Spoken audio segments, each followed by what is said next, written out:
Kama mgonjwa, ukisikia neno lymphocytes za plasmacytoid likitajwa na daktari wako au maabara yako, usiogope au kupaniki. Ni neno rahisi tu, lakini halina la kukutia wasiwasi. Magonjwa mengi ya virusi yanaweza kusababisha lymphocytes zisizo za kawaida kidogo.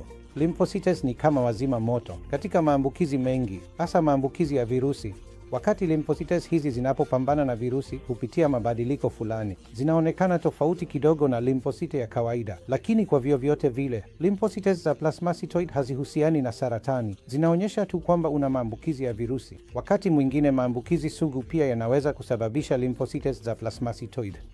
Kwa hivyo, ushahidi wa lymphocytes za plasmacytoid unapaswa kuchukuliwa kama ishara ya maambukizi ya virusi yanayopona hivi karibuni, na unapaswa kujadili na madaktari wako kuhusu umuhimu wake. Hata hivyo, kesi nyingi za S zitajitatua zenyewe bila matibabu makubwa, na hakuna haja ya kuwa na wasiwasi kuhusu hilo.